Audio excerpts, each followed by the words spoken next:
जी, अस्सलाम वालेकुम। मैं हूँ आपका होस्ट सैयद अलमदार बुखारी और प्रोग्राम 5 सवाल अलमदार के की नई एपिसोड के साथ हाज़िर खिदमत हूँ। हमारे आज के मेहमान हैं अहमद कमाल मलिक साहब, जो कि बहुत बड़ा नाम है प्रॉपर्टी और डेवलपमेंट के बिज़नेस में, कंस्ट्रक्शन के बिज़नेस में, और इन्होंने 30 साल तक यूएसए में, अमेरिका में इसी फील्ड में काम किया है और अब पाकिस्तान में इसी बिज़नेस को फ़रोग़ देने के लिए तशरीफ़ ले आए हैं। तो मलिक साहब, थैंक यू वेरी मच। बहुत शुक्रिया आप हमारे प्रोग्राम में तशरीफ़ लाए। आपका बहुत शुक्रिया, आपने इनवाइट किया। माशाल्लाह आपका सेटअप बहुत अच्छा है। Thank you, thank you. Malik साहब, एक बिज़नेस आपने वहाँ डेवलप किया, 30 साल तक आप वहाँ रहे और माशाल्लाह बड़े अच्छे एहसन तरीके से आपने बिज़नेस चलाया। तो क्या मुहर्रिकात थे? मतलब हमारे यहाँ तो ऐसा होता है ना कि हमने बड़े होके क्या बनना है जी, इंजीनियर बनना है, डॉक्टर बनना है, इसके अलावा तो कोई शोभा ही नज़र नहीं आ रहा होता था।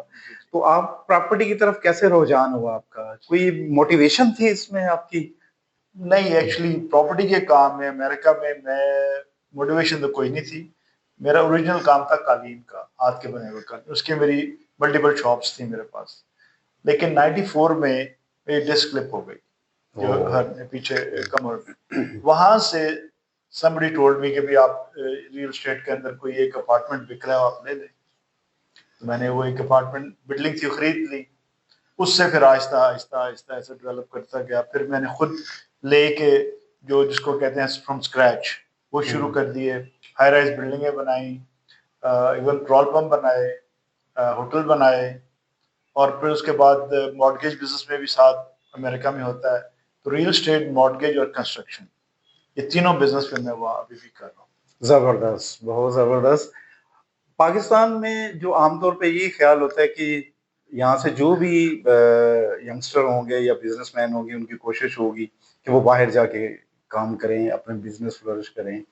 इसकी कोई भी वजूहात, जैसे भी सियासी वजूहात हो सकती है, मुल्क में अनार्की की वजूहात हो सकती है और इस तरह के कुछ पॉलिसीज़ ऐसी हैं जिसकी वजह से ऐसा हो सकता है। लेकिन इस सिनेरियो में, इस सूरत-ए-हाल में आपने अमेरिका से पाकिस्तान आने का फ़ैसला किया। तो आप मुतमईन हैं आपने इस फ़ैसले से? बहुत, शुक्र अल्हम्दुलिल्लाह, बहुत मुतमईन हूँ। पाकिस्तान में बहुत अपॉर्च्युनिटीज़ हैं, लामहदूद अपॉर्च्युनिटीज़ हैं। आप खुद देख लीजिए पिछले 25-30 साल में आपके कोई दोस्त होंगे, कोई आप किसी लोगों को जानते होंगे या इवन जो बड़े नाम हैं, मलिक रियाज साहब देख लें और 8-10 नाम ले लें आप यहाँ पे। ठीक थे, ये लोग एवरेज थे। कोई ये नहीं था कि कोई अरबपति, खरबपति नहीं थे। तो ये लोग कहाँ से बने हैं? रियल एस्टेट से बने हैं। तो सही। रियल एस्टेट एक ऐसी चीज़ है जिसके अंदर अभी भी बहुत पोटेंशियल है आपके मुल्क में। हमारी जो यूथ बाहर जा रही है, वो इसलिए जा रही है कि हम उनको ट्रेन नहीं कर पा रहे रियल एस्टेट में। हम उनको as a professional real estate में ले नहीं आ रहे। डॉक्टर बनना, इंजीनियर बनना, ये सब चीज़ें ठीक है। लेकिन रियल एस्टेट इंडस्ट्री के अंदर अगर आप प्रोफेशनली किसी लड़के-लड़की को लेके आते हैं, तो देखिएगा कितनी जल्दी वो इसमें मतलब तरक्की करेंगे। बिल्कुल सही कहा। अच्छा, लेकिन मलिक साहब देखें, बिज़नेस में 2 तरीके, एथिकल होता है, अनएथिकल होता है। अगर यहाँ पाकिस्तान के एनवायरनमेंट में हम देखें, तो प्रॉपर्टी के बिज़नेस में ऐसी कितनी ही मिसालें हैं जिसमें मतलब वो जो लोग हैं, जो इन्वेस्टर हैं, जो आम लोग हैं, पब्लिक जो प्रॉपर्टी में एक एज़ ए बिज़नेस भी काम करना चाह रही थी और बाज़ तो अपनी ज़रूरत के तहत जो है ना वो प्रॉपर्टी खरीदना चाह रहे होते हैं।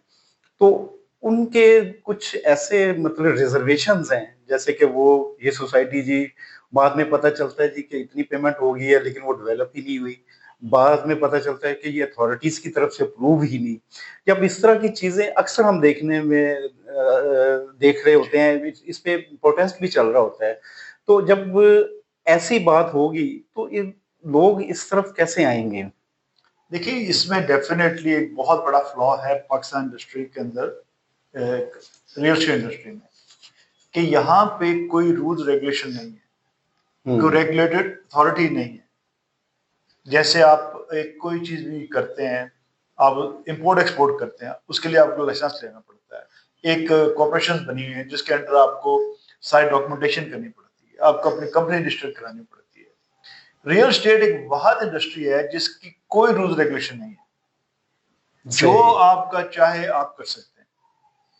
और इसीलिए सबसे ज्यादा नुकसान जो हो रहा है अवाम को हो रहा है कि जब वो बुखला जाते हैं फिर प्रोटेस्ट करते हैं, फिर वो कहते हैं कि ये स्टडियां गलत हैं या ये बंदे फ्रॉड कर गए, उनके साथ फ्रॉड हुए हैं। इसका रीजन ये है कि अगर आपके पास कोई रेगुलर अथॉरिटी नहीं है, अगर हम एलडीए देखते हैं, एलडीए जो है वो सिर्फ नक्शे पास करने की हद तक ठीक है, जिसमें उसमें भी वो कामयाब नहीं है। अगर वो एक नक्शा पास करते हैं हाई राइज बिल्डिंग का, उसके नीचे उन्होंने पार्किंग देनी है, हर फैसिलिटीज देनी है, कोई फैसिलिटीज नहीं है किसी किस्म की। इसका मतलब है कि इवन एक छोटी सी अथॉरिटी बनाई हुई है एलडीए, जो कि सिर्फ नक्शे पास करें, वही प्रॉपर्ली काम नहीं कर रही। तो बाकी जो आपका लेन देन का मामला है, जब आप कोई चीज खरीदते हैं बेचते हैं जिसमें पब्लिक का एतमाद आता है इंडस्ट्री के ऊपर, वो आता है कि अगर आपकी इंडस्ट्री के अंदर रूल्स हो, कोई तो चेक एंड बैलेंस हो, कोई आपको पूछने वाला हो कि भाई आपने इनसे पैसे लिए हैं, इनको डिलीवर करो। या अगर आपने सोसाइटी काटी है उसमें 100 प्लॉट हैं, तो ये आपने 300 कैसे बेच दिए?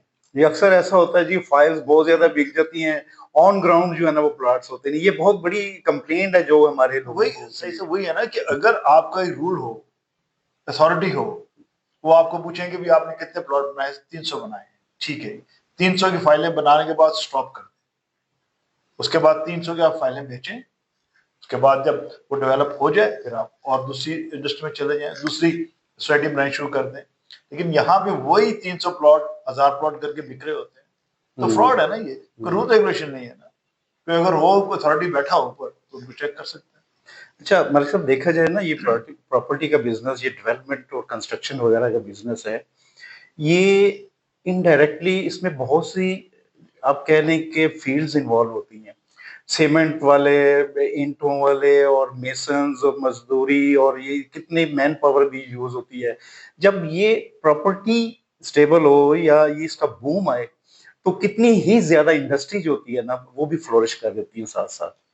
तो क्या आप कहेंगे कि गवर्नमेंट जो है वो इसको इस तरफ तवज्जो देनी चाहिए, कोई ऐसा इंफ्रास्ट्रक्चर डेवलप करना चाहिए कि जिसमें ये मजबूत तरीके से ये सारी जो है ना डेवलपमेंट हो सके? तो आप देखिए इसमें प्रिसाइसली 36 इंडस्ट्रीज हैं जो इसके साथ मुंसलिक हैं, 36 बिल्कुल ऐसे ही है। ठीक है, अब उस 36 इंडस्ट्री की जो मेन चीज है वो ये कि अगर हमारी रियल एस्टेट बैठ जाती है, ठीक है, दो ही बैठ जाते हैं, इकोनॉमी रुक जाती है।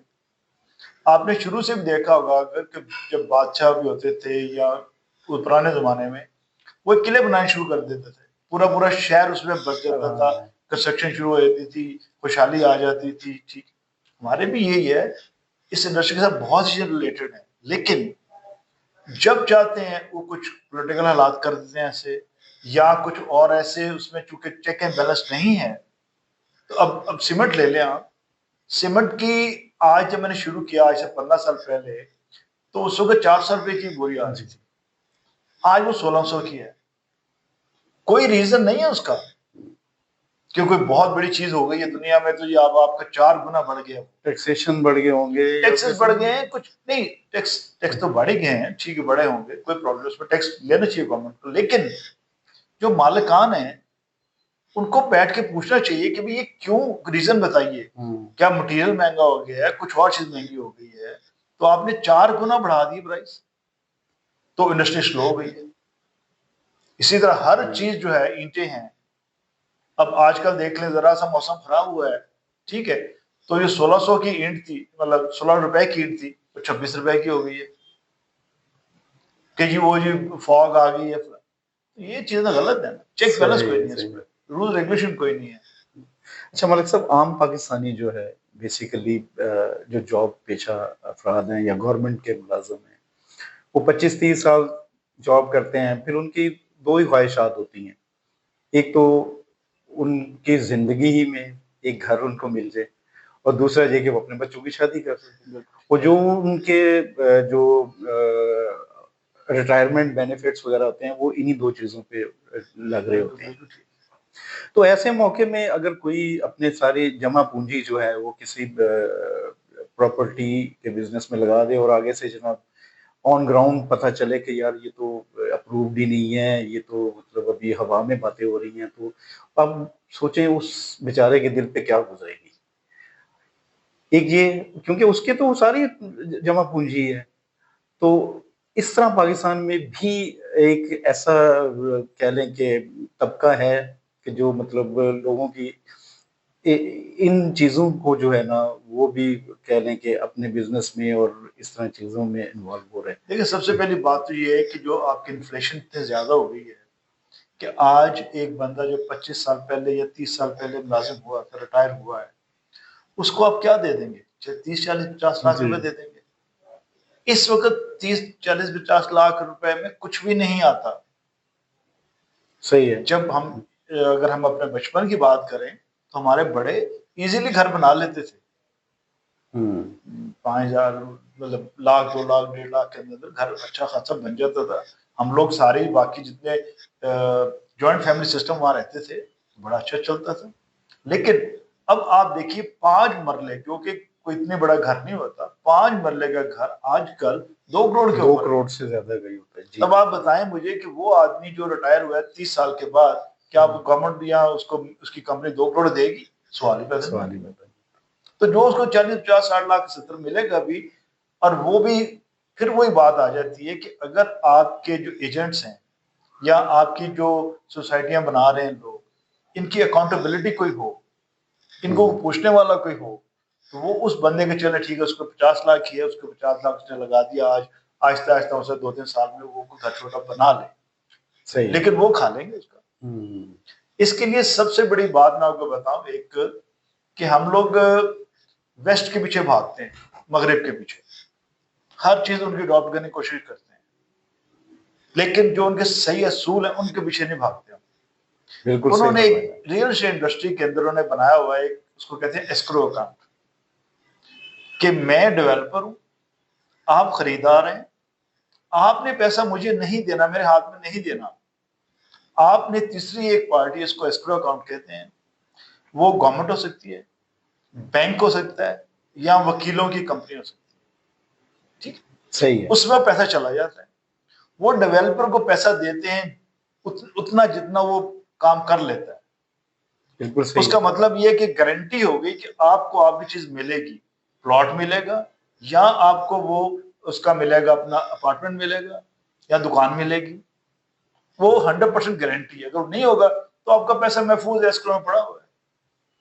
और अगर आप यही डेवलपर, सिस्टम इधर हो जाए तो वही क्या, अगर आप डेवलपर को दे देते हैं, मैं डेवलपर हूँ, जी। आप मुझे दे देते हैं, मैं जाके नहीं बाजारों निकाल लूंगा, 2 डाले ले लूंगा, 6 गार्ड ले लूंगा साथ, बड़ा घर बना लूंगा अपना। आपके पास जो कंज्यूमर है पाकिस्तान में, उसका कोई तहफ़्फ़ुज़ नहीं है। सही। आप किसी हालत में भी मुझे खुद अपना पैसा दे के मेरे हाथों से नहीं लोगे। आपके पास कोई, क्या करेंगे आप? कोर्ट आप जा नहीं सकते, कोर्ट आप चले जाएंगे 35 साल लगेंगे आपको। बिल्कुल सही, आपकी ये जो है ना तजवीज़ बहुत अच्छी और है अगर कि एस्क्रो इसमें अकाउंट बना दिया अथॉरिटी जाए, होनी। जी, जी। अगर एस्क्रो अकाउंट बना दिया जाए, जो कि दुबई ने अडॉप्ट किया है अभी। सही है। दुबई जब आया पूरे अपने क्राइसिस में, तो उन्होंने ये इसका हल निकाला है कि डेवलपर को पैसा नहीं देना हाथ में, डेवलपर डेवलप करे, चीज बनाए, उसको प्रॉफिट मिलेगा, उसका उसका मुनासिब प्रॉफिट मिलेगा, ठीक है, लेकिन पहले वो डिलीवर करे। सही। आपकी चीज आपको मिल गई, आपने एक सर्टिफिकेट की नोट दे दिया, जो एस्क्रो अकाउंट वाले ने डेवलपर को पैसे दे दिए, एवरीबॉडी वाज हैप्पी। गुड। बहुत अच्छा निजाम है, बहुत ठीक है, अच्छा एस्क्रो निजाम अकाउंट इसको है। कहते हैं। और दूसरा, ये हमारे जो एजेंट्स हैं, जो कि इन लोगों को फंसा के ले आते हैं सोसाइटियों में कि मैं प्लॉट ले दूंगा, तुम्हारे पैसे डबल हो जाएंगे, ये हो जाएंगे, इनके लिए बिल्कुल लाइसेंसिंग होनी चाहिए, एजुकेशन होनी चाहिए, और उनको उसकी सजा होनी चाहिए अगर वो गलत किसी को पैसा किसी का लगवा मिस कमिटमेंट करते हैं या गलत बिल्कुल, उसको फौरन पता हो कि बगैर पूछे गीछे मुझे 6 महीने, साल, 2 साल अंदर हो जाऊंगा मैं। सही। अच्छा अहमद कमाल साहब, आप माशाल्लाह 30 साल रहे हैं अमेरिका में। अब टेक्नोलॉजी हर फील्ड में जो है ना वो चेंज हो रही है, नई से नई टेक्नोलॉजी आ रही है। अभी अखबारों में भी देखा था, मीडिया में भी देखा था, जो चाइना ने 72 घंटे में एक 28 मंजिला बिल्डिंग जो है ना खड़ी कर दी है। तो अब यहाँ जो है, एक तो टेक्नोलॉजी इन्वॉल्व होनी चाहिए, दूसरा ये कि सस्ते प्रोजेक्ट कैसे आप डिफाइन करते हैं? कोरिया साइड पे जाएं तो वो फाइबर की जी फ्लैट्स और इस हाँ तरह का है, तो क्या पाकिस्तान में भी ऐसा कोई बूम आ सकता है कि लोगों की रीच में जो चीजें हो उसके मुताबिक अपनी प्रॉपर्टी एस्टेब्लिश करें? अगर सोशली देखें तो यहाँ तो लोग अभी भी, कराची का एरिया है जहाँ हाई रेज फ्लैट सिस्टम में चल रहे होते हैं, अगर पंजाब की बात करें तो अभी भी वो ट्रेडिशनल किस्म के घर पसंद करते हैं। तो क्या ये पैराडाइम शिफ्ट आ सकती है इस फील्ड में कि नहीं? ये अभी हमें लगेंगे 20-25 साल, जो नेक्स्ट हम्म, जनरेशन हमारी आएगी वो इसको एक्सेप्ट कर लेगी। आपकी मेरी एज के जो हमारे और बुजुर्ग हैं वो तो ये कहते हैं बड़ी मजबूत ईंट ला भाई, सीमेंट अच्छा। ला, राज्य के सीमेंट पा, उस पे ऊपर सरिया ला, मैं 200 साल जिंदा रहना है, इसी अच्छा। घर में रहना है, ये मेरे बच्चा ने मेरे पोत्या ने खटाना है। तो वो कॉन्सेप्ट जो है वो अब मतलब ठीक है, अब जो टेक्नोलॉजी के हिसाब से देखा जाए वो महंगा भी पड़ता है और चीजें भी बड़ी इसमें होती हैं। अगर नई टेक्नोलॉजी अडॉप्ट कर लेते हैं तो वो ठीक है, 72 घंटे नहीं लगेंगे, चलो ठीक है यार, दो 1-2 महीने में हम आपको घर बना के दे देंगे छोटा, जिसमें आप सही। आराम से रह सकेंगे, हर फैसिलिटी उसके अंदर होगी।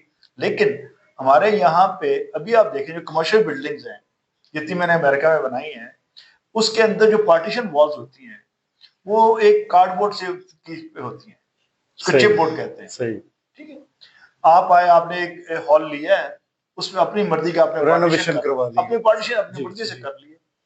अब 2-3 साल बाद आप चले गए हैं, नई कंपनी आई उसने सारा वो गिरा दिया है और अपने तरह से पार्टीशन कर लिया, सही है। कोई प्रॉब्लम नहीं, सुबह आप आए शाम तक आपका वो दफ्तर बन कंप्लीट गया हो होगा। गया। सही। अब अगर पाकिस्तान है, वो जी नहीं यार दफ्तर नहीं थे तोड़ सकते, ऐसे इट्टा लगी हुई हैं, ऐसे सरिया बड़े है, फलाना कुछ हुआ हुआ है, वो आप करने कुछ नहीं देते।